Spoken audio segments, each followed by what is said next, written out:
விஜயும் காவேரியும் மாடியிலேருந்து கீழே இறங்கி வந்து பார்க்கும்போது வீட்டில் இருக்கிற அலங்காரம் எல்லாத்தையுமே பார்த்துட்டு ரொம்பவே ஷாக் ஆகிட்டு உடனடியாக தாத்தா கிட்ட போயிட்டு இன்றைக்கி என்ன ஃபங்க்ஷன், இங்கே என்ன நடக்குதுன்னு கேட்க உடனே தாத்தாவும்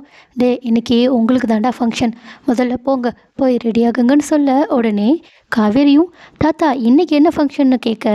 உடனே பாட்டியும் அட ஆள் ஆளுக்கு சும்மா கேள்வி கேட்டுக்கிட்டு இருக்காதீங்க, எப்படி உனக்கு 5வது மாதம் பூ முடிப்பு ஃபங்க்ஷன் நடக்கணும்ல,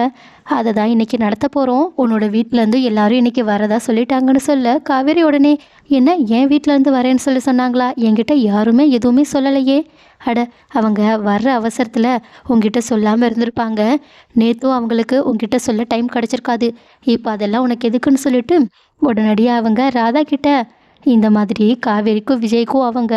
பார்த்து பார்த்து எடுத்து வச்ச ட்ரெஸ் எல்லாத்தையுமே எடுத்துகிட்டு வந்து கொடுக்க சொல்ல அதை வாங்கின காவேரியும் என்ன பாட்டி நேற்று தான் இதை பிளான் பண்ணுன்னு சொன்னீங்க, ஆனால் இன்னைக்கு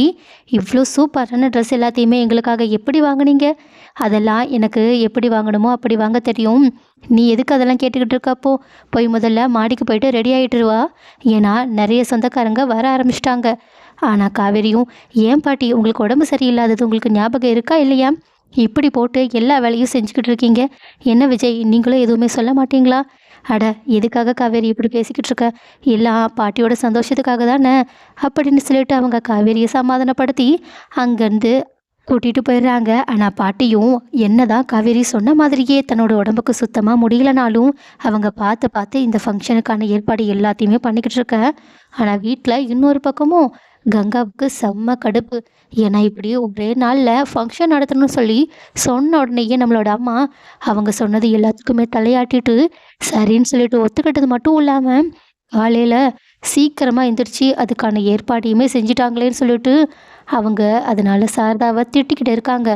ஆனால் சாரதாவும் பாட்டியும் இங்கே பாருடி, இப்போது நாங்கள் தானே எல்லாரும் எந்திரிச்சு வேலையை செஞ்சோம், உன்னை உதவிக்காக கூப்பிட்டோமா என்ன, உனக்கு இதில் என்னடி கஷ்டம், ஓ முதல்ல போய் ரெடி ஆகிட்டு வா நம்ம போகலான்னு சொல்ல,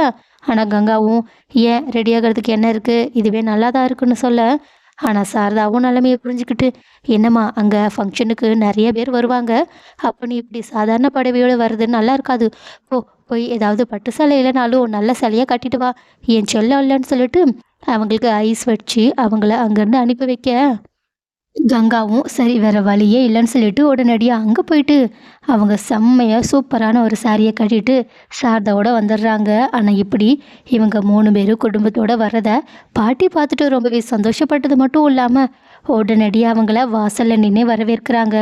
அதே மாதிரி விஜயுமே அவங்க எடுத்துகிட்டு வர பொருட்கள் எல்லாத்தையுமே வாங்கி வச்சு ரொம்ப பெரிய உதவி பண்ணிக்கிட்டு இருக்காங்க. அதுக்கப்புறமா கொஞ்ச நேரத்துலையே நிவினும் யமுனாவோட சேர்ந்து அங்கே வந்துட அதை பார்த்த விஜயும் ரொம்பவே சந்தோஷப்பட்டுக்கிட்டு இருக்காங்க. அதுக்கப்புறமா யமுனாவும் கங்காவும் பாட்டிக்கிட்ட காவேரி எங்கன்னு கேட்க பாட்டியும் காவேரி மேலே ரெடி ஆகிட்டுருக்கான்ற விஷயத்த சொல்ல உடனே அவங்க 2 பேரும் காவேரியை பார்க்க போனால் காவேரியை மகாராணி மாதிரி அலங்காரம் பண்ணிக்கிட்டு இருக்காங்க. இதை பார்த்த உடனே கங்காவுக்கு ஆல்ரெடி வயிற்றுச்சல் ஸ்டார்ட் ஆகிடுச்சு. ஆனால் யமுனாவோ ரொம்பவே கூலாக என்னக்கா என்ன சூப்பராக ரெடி ஆகிட்டுருக்க போல், ஆமாடி இதை நானே எதிர்பார்க்கல, இன்றைக்கி காலையில் தான் எனக்கே தெரியும்னு சொல்ல கங்கா உடனே எங்களுக்கெல்லாம் நேற்றே தெரியும், அம்மா தான் நைட்டு 2 மணி நேரம் கூட தூங்குனாங்களா இல்லையான்னு தெரியல, போட்டு உன்னோட இந்த விழாக்காக அவ்வளோ ஏற்பாடையும் பண்ணிக்கிட்டு இருக்காங்க, ஏங்கா நீ அம்மா கிட்ட சொல்ல மாட்டியா என்ன, ஆமாம் நான் சொன்னால் மட்டும் அவங்க கேட்டுருவாங்க போலன்னு சொல்லிட்டு அவங்க ஒரு பக்கம் பிரச்சனையை ஆரம்பிக்க